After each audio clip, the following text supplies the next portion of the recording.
सहनाववतु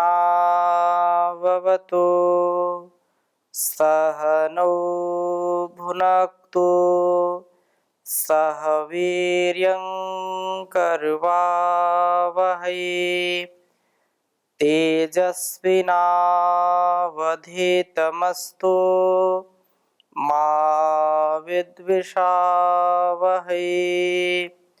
ओम शांति शांति शांति।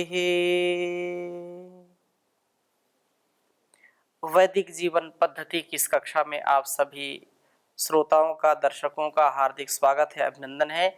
बहुत ही उत्तमता के साथ हम आगे बढ़ रहे हैं।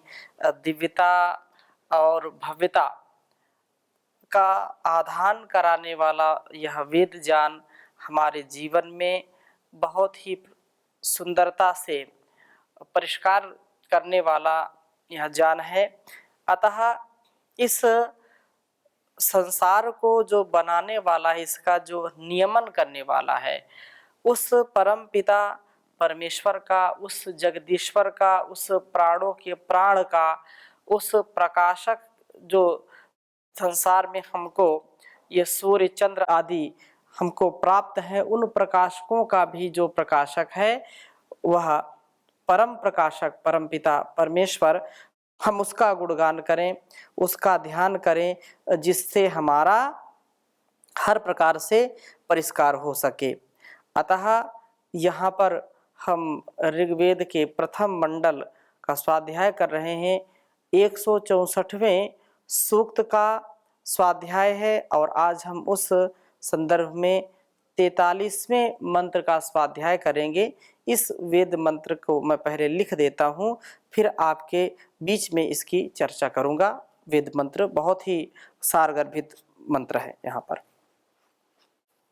ओम शकमयम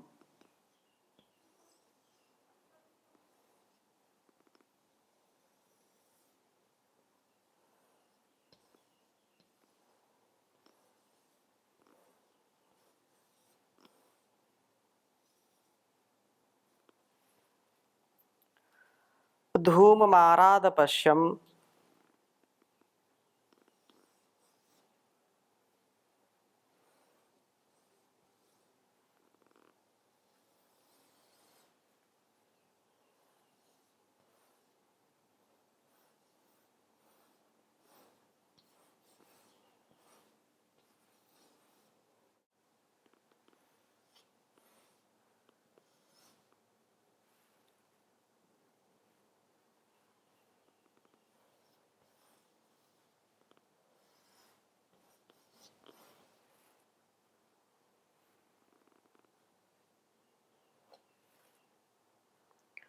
विषुवता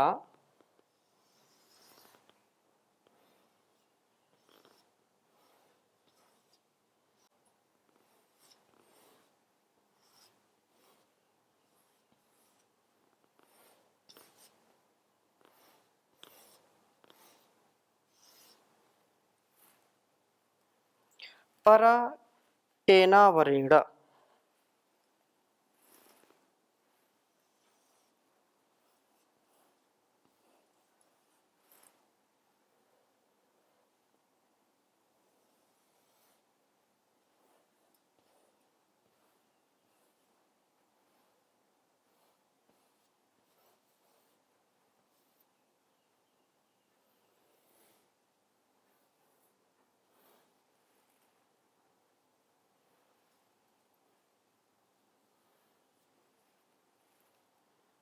कुक्षाणम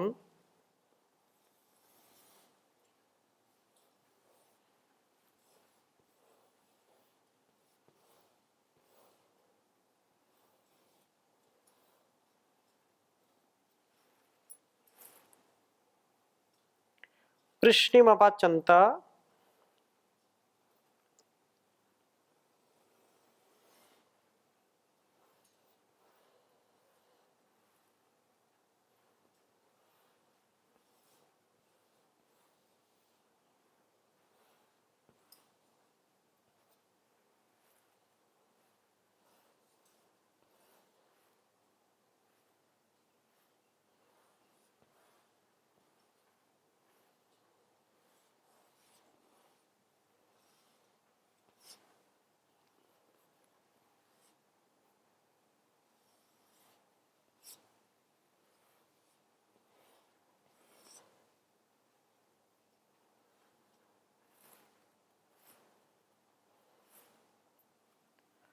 वीरास्तानि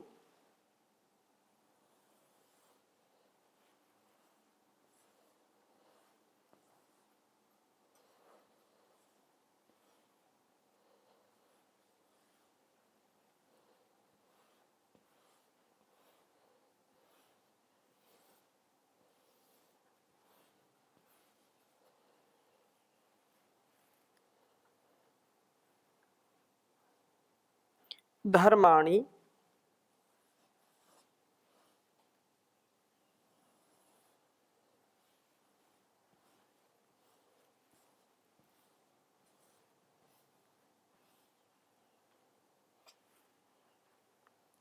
प्रथमान्यासन।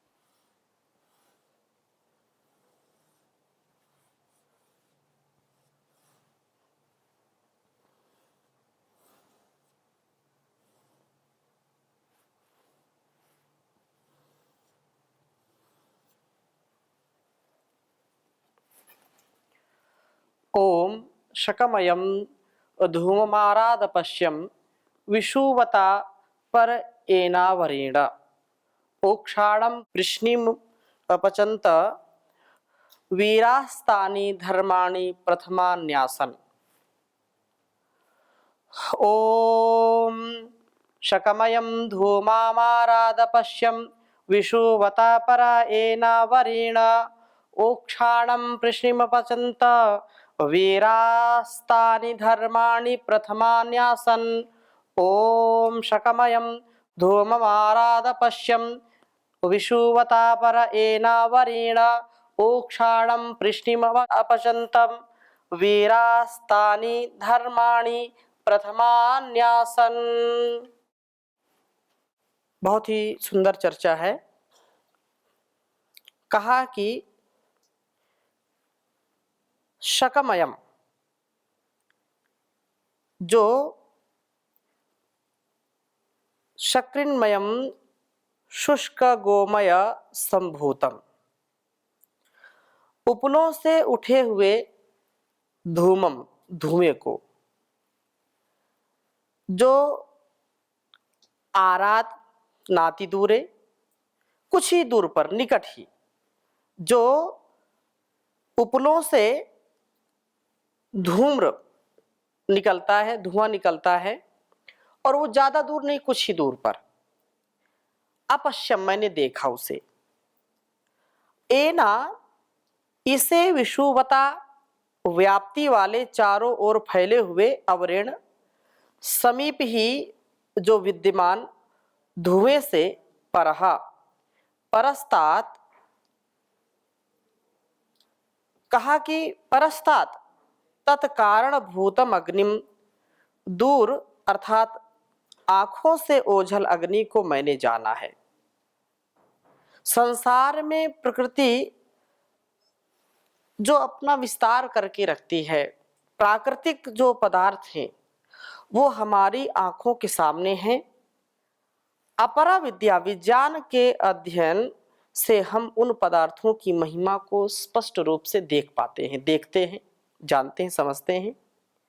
और उसी प्रकार रचयिता के विषय में जिज्ञासा उत्पन्न कर देती हैं। जो भी वस्तुएं हैं, जो पदार्थ हैं इस संसार के, वो इतने आकर्षक और इतने रहस्य से परिपूर्ण, इतने अद्भुत पदार्थ, अद्भुत वनस्पतियां, अद्भुत ये संसार जो उस परमात्मा के द्वारा बनाया गया है। जो कोई भी यह कहे कि परमात्मा है या नहीं है, इसकी क्या गारंटी है?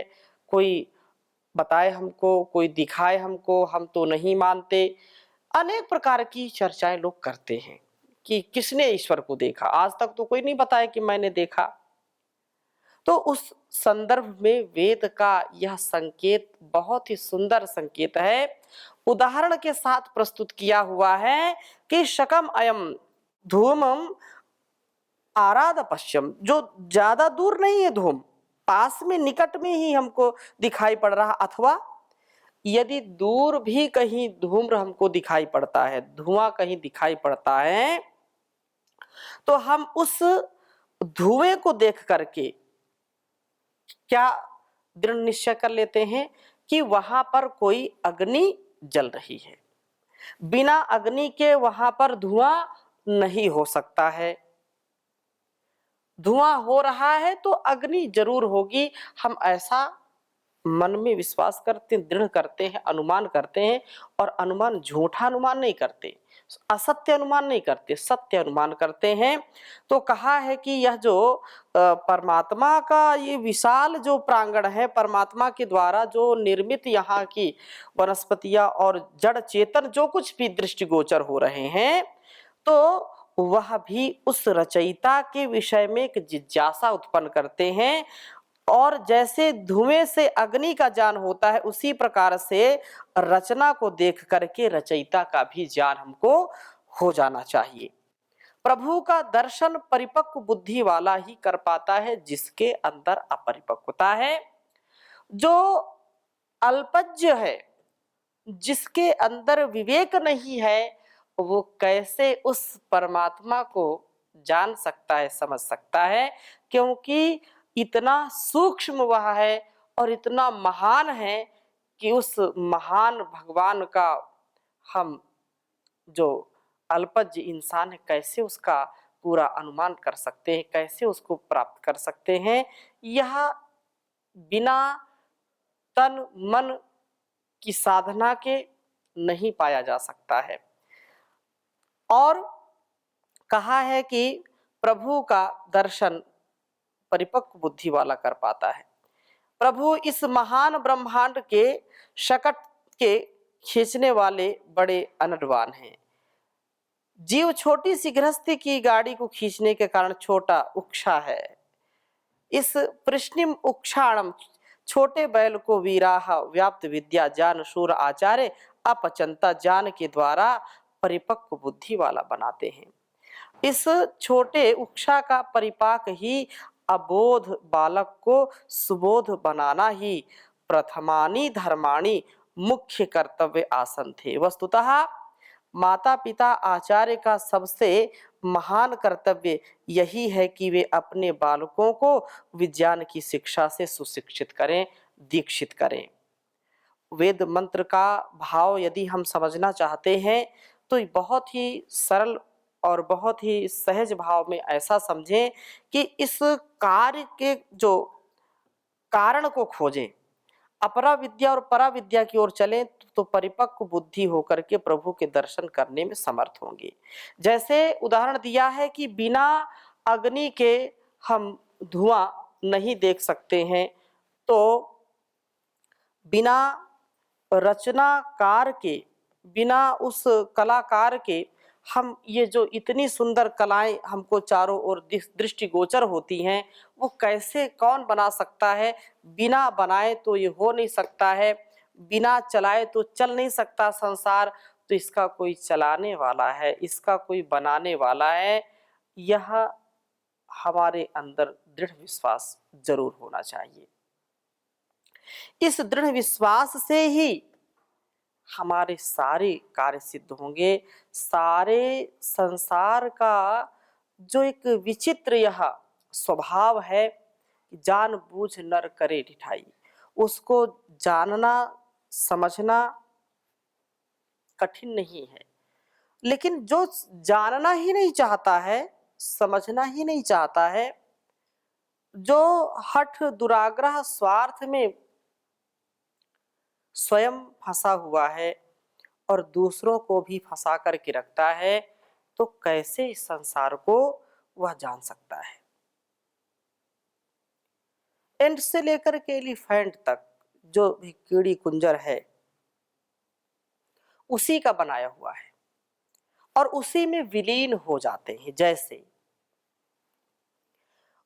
वाष्प बन करके यहां से जल आकाश में जाता है, बादल बन करके फिर बूंद बन करके यहाँ पर बरसता है।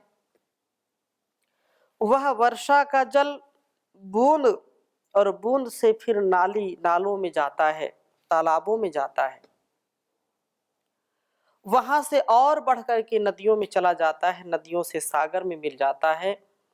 जहां से आया था वहीं उसकी परिसमाप्ति हो गई। ये क्रम है। ऐसे ही हम अपने जीवन को जहां से आरंभ करते हैं वहीं पर जाकर के फिर समाप्त होता है। अगर इस पूरे क्रम को यदि हम समझना चाहते हैं तो आत्म ज्ञान के बिना, तत्व ज्ञान के बिना यह संभव नहीं है। हम जो स्थूल वस्तुओं को, व्यक्तियों को, स्थानों को देखते हैं तो यह भी तो हमको समझना चाहिए कि इस संसार को गढ़ने वाला, रचने वाला कोई न कोई ऐसा शक्तिमान, कोई न कोई ऐसा जो सर्वज्ञ सर्वव्यापक है, महान जगदीश्वर जरूर होगा, जो सबका नियमन करता है, सबको अनुशासन में चलाता है, सबकी व्यवस्था करता है।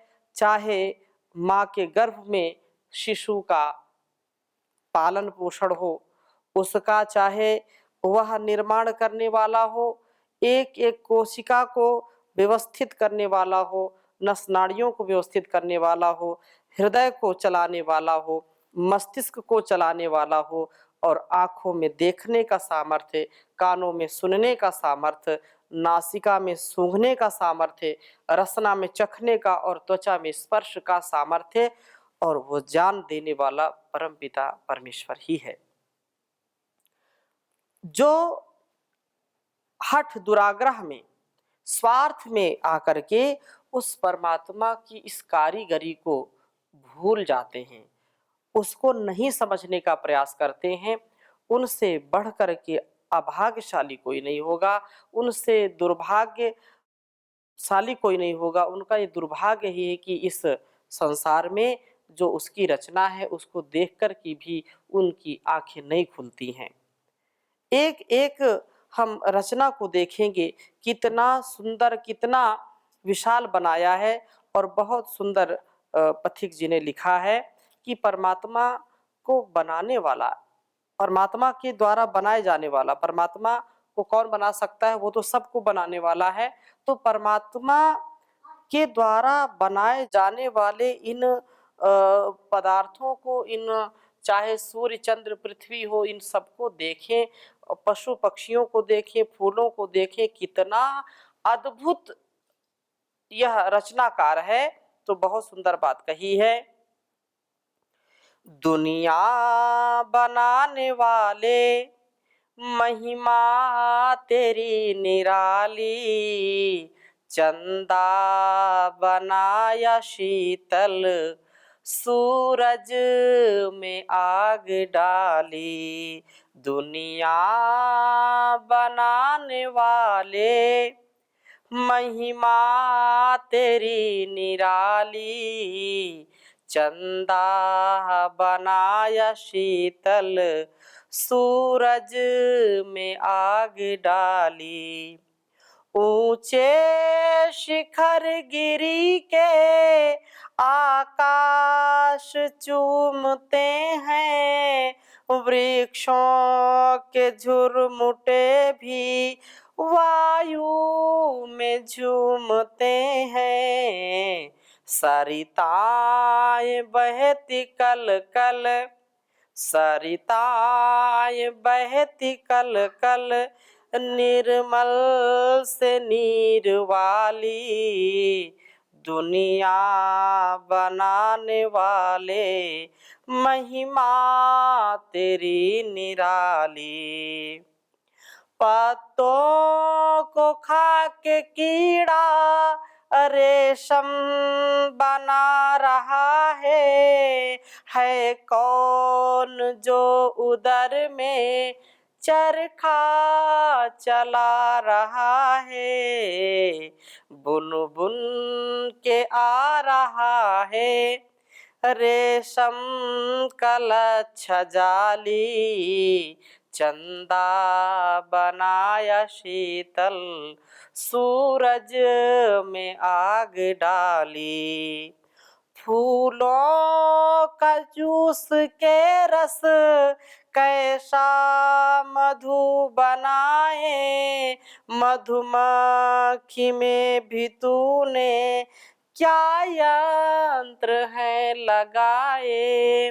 फूलों का जूस के रस कैसा मधु बनाए, मधुमक्खी में भी तूने क्या यंत्र है लगाए।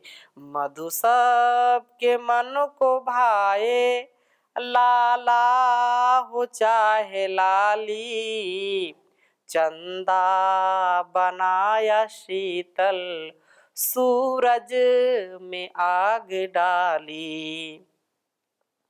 जुगनू की दुम में तूने क्या बल्ब है लगाया, बरसात की निशा में जंगल है जगमगाया।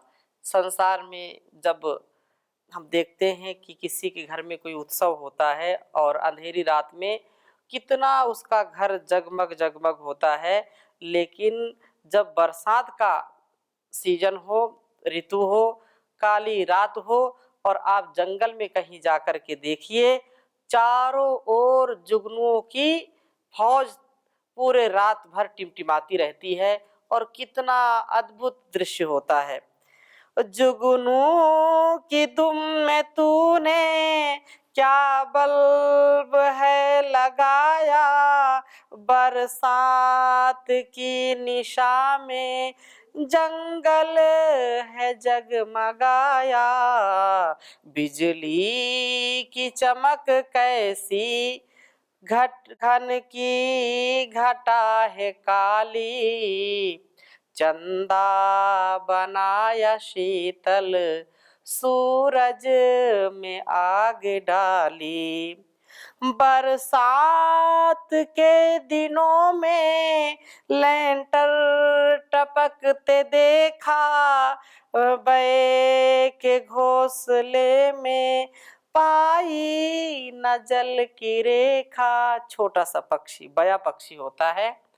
मनुष्य ने तो कितना ज्ञान विज्ञान प्राप्त किया है और बड़े बड़े लिंटर आदि से युक्त घर बनाता है, लेकिन कहीं से कभी न कभी आप ऐसी बिल्डिंगों को देखेंगे कि उससे छत कभी कभी पानी टपकने लगता है, कहीं कहीं उनका विज्ञान फेल हो जाता है। परंतु छोटा सा पक्षी, न कहीं कोई शिक्षा उसने प्राप्त की, न कोई ट्रेनिंग प्राप्त की, और बये के घोंसले में एक बूंद भी पानी नहीं जाता। कैसा अद्भुत उसको सामर्थ्य मिला है परमात्मा से। बरसात के दिनों में लेंटर टपकते देखा, बये के घोंसले में पाई न जल की रेखा। क्या तकनीकी सिखाई तूने जग के वाली, चंदा बनाया शीतल, सूरज में आग डाली। मोरों के पंख देखो क्या विचित्र चित्रकारी, कोयल बनाई काली, आवाज प्यारी प्यारी। पंछी चकोर के क्या आँखों में कशिश डाली, चंदा बनाया शीतल, सूरज में आग डाली। बच्चे किसी के दर्जन टुकड़ों के भी हैं लाले, संतान बिन किसी के घर में लगे हैं ताले। जीवों के कर्म फल की तेरे हाथ है ताली, चंदा बनाया शीतल, सूरज में आग डाली। माता पिता विधाता, बंधु सखा व भ्राता, महिमा कपथिक तेरी, किसी को न भेद पाता। तेरे दर पे आए दाता लेके झोली खाली, चंदा बनाया शीतल, सूरज में आग डाली। ओम शांति शांति शांति।